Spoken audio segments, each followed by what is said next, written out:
Halo semua, jumpa lagi dengan Irfan di IRF3D. Dalam video kali ini, saya akan menjelaskan tentang pendekatan parametric modeling berbasis modifier di Blender dalam pembuatan model-model furniture seperti ini misalnya. Menggunakan pendekatan parametric modeling berbasis modifier ini, berarti kita akan memanfaatkan modifier yang tersedia di Blender dalam memberi bentuk pada sebuah desain. Dengan pendekatan modeling seperti ini, kita akan dimungkinkan untuk mengatur berbagai parameter yang terlibat dalam pemberian bentuk dari desain yang sedang kita kerjakan. Dengan mengubah satu atau beberapa parameter, maka kita akan dimungkinkan untuk memperoleh beberapa varian dari desain yang sedang kita kerjakan. Selain itu, penggunaan modifier untuk membentuk objek juga akan mendatangkan manfaat lain, yaitu kita mendapatkan sebuah non-destruktif model. Dengan melakukan non-destruktif modeling, kita masih dimungkinkan untuk kembali pada objek dasar,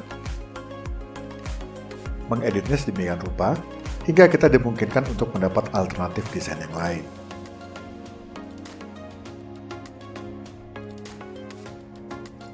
Manfaat lain dari modifier-based modeling ini adalah kita bisa mengcopy susunan modifier yang sedang digunakan di sebuah model ke model yang lain, dan dengan cepat akan menghasilkan varian bentuk, seperti ini misalnya. Keren bukan? Bagaimana detail cara melakukannya? Yuk kita simak video berikut. Contoh dalam video ini terinspirasi dari salah satu video milik channel ArchiTutors. Dalam video tersebut ditampilkan cara membuat objek dengan pendekatan parametric design menggunakan Grasshopper. Dalam video ini, akan ditunjukkan bagaimana membuat bentuk yang mirip, namun dengan menggunakan Blender melalui pendekatan modifier-based modeling.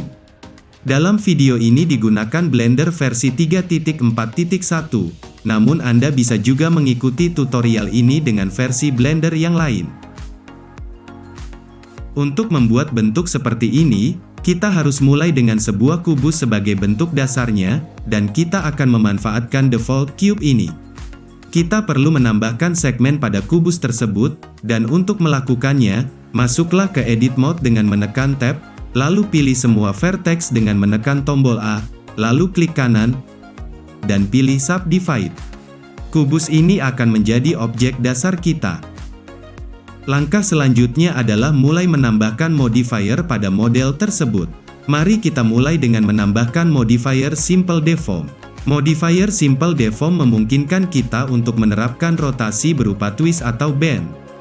Modifier tersebut juga memungkinkan kita untuk melakukan deformasi atau perubahan bentuk yang berupa penskalaan seperti taper atau stretch.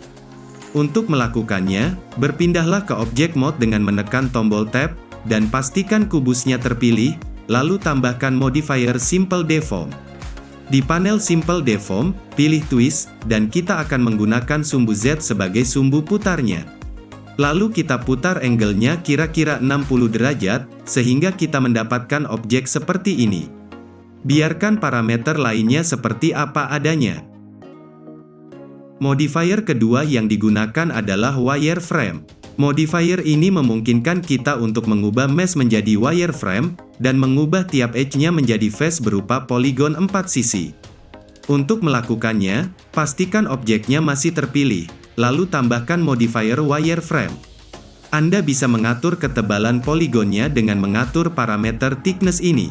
Dalam contoh ini nilainya diatur menjadi 0.2, dan biarkan nilai dan setting parameter lain apa adanya. Kini seharusnya objek Anda tampak seperti ini. Modifier selanjutnya yang akan digunakan adalah Subdivision Surface. Modifier yang sering disingkat menjadi Subdiv ini digunakan untuk membagi permukaan mesh menjadi face yang lebih kecil, yang dapat memberikan visualisasi permukaan yang halus. Untuk melakukannya, pastikan objeknya terpilih, lalu tambahkan modifier Subdiv. Dalam kasus ini nilai yang digunakan adalah 3, baik untuk level di viewport maupun rendernya.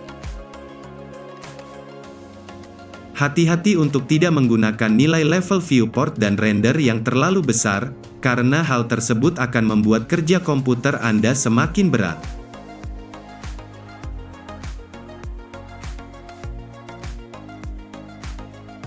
Tips kedua terkait modifier subdiv adalah, pastikan nilai level di viewport sama dengan nilainya untuk render.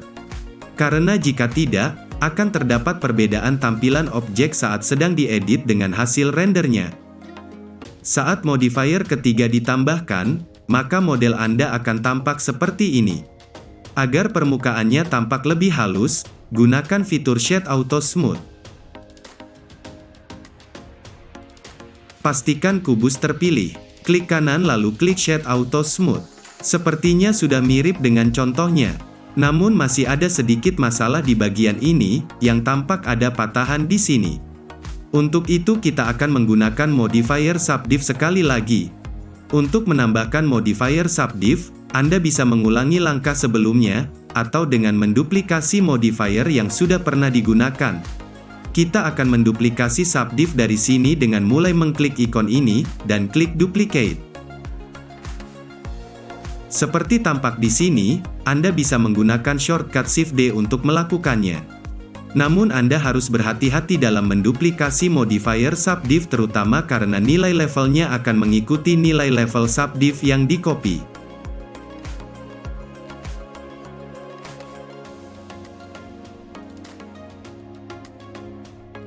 Berbeda dengan Anda menambah baru, di mana levelnya bernilai 1 sebagai nilai defaultnya. Apapun cara yang Anda gunakan untuk menambahkan modifier subdiv kedua ini, dalam contoh ini mari kita atur nilai level viewport dan rendernya menjadi 2. Dan kini, tampak hasilnya sudah lebih baik.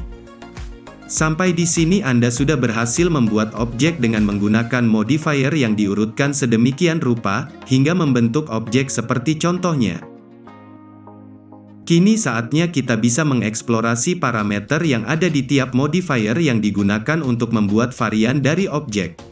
Sebagai contoh, Anda bisa mengubah nilai twist seperti ini misalnya, dan Anda akan mendapatkan variasi bentuk yang berbeda. Begitu juga jika Anda menggunakan taper seperti ini misalnya, atau stretch seperti ini misalnya. Begitu juga dengan modifier berikutnya yaitu wireframe. Dengan mengubah nilai thickness seperti ini misalnya, Anda akan dapat menampilkan varian bentuk yang berbeda juga. Jadi, karakter parametrik dari penggunaan modifier seperti ini, memungkinkan Anda untuk mendapatkan sebuah bentuk yang spesifik dengan memasukkan kombinasi nilai parameter yang spesifik juga. Jika Anda memasukkan nilai yang berbeda, akan berbeda pula hasilnya. Selain itu, perubahan yang lebih signifikan mungkin dapat terjadi jika Anda mengubah susunan modifier. Seperti jika kita menggeser modifier subdiv yang pertama ke atas simple deform seperti ini misalnya. Namun karakter non-destruktif dari pendekatan modeling ini dapat sangat bermanfaat saat kita perlu mendapatkan kembali bentuk semula dari objek tersebut. Kembalikan saja modifier tadi ke tempat semula, maka kita akan mendapatkan kembali bentuknya yang semula. Kelebihan dari pendekatan non-destruktif modeling seperti ini adalah, kita dimungkinkan untuk kembali ke bentuk dasar atau bentuk awal dari sebuah model, dan melakukan perubahan di situ.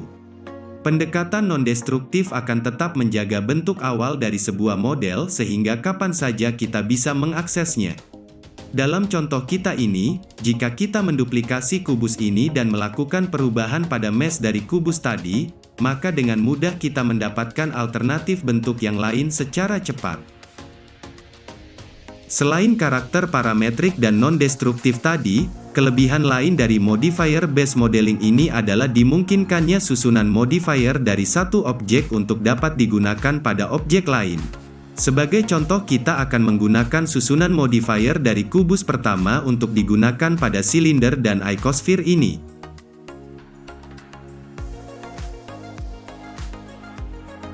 Untuk objek silinder ini kita gunakan silinder dengan 6 segmen.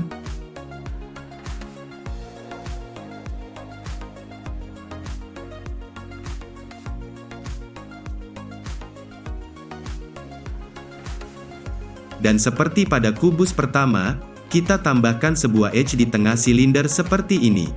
Ada juga sebuah hal yang menyenangkan di sini, yaitu kita tidak perlu menyusun modifier dengan menambahkannya satu persatu. Blender memiliki fitur untuk mentransfer susunan modifier dari satu objek ke objek lain. Untuk melakukannya, pilihlah objek yang akan menerima transferan modifier, dalam hal ini adalah silinder, lalu pilih objek yang susunan modifiernya akan ditransfer, dalam hal ini kubus, lalu klik menu objek, klik link atau transfer data ini, lalu klik copy modifier.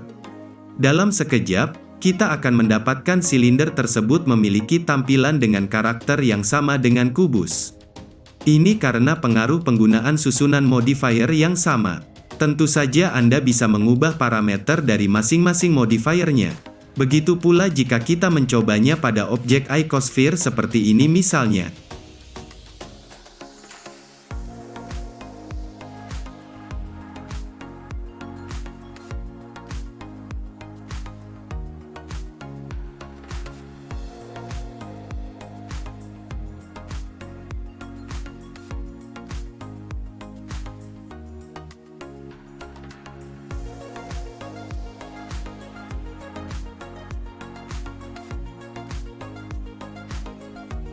Bagaimana? Menarik bukan? Jika dirasa bermanfaat, mohon share video dan channel ini pada teman-teman Anda. Terima kasih sudah menonton. Tetap sehat dan tetap bersemangat. Irfan di sini dan salam.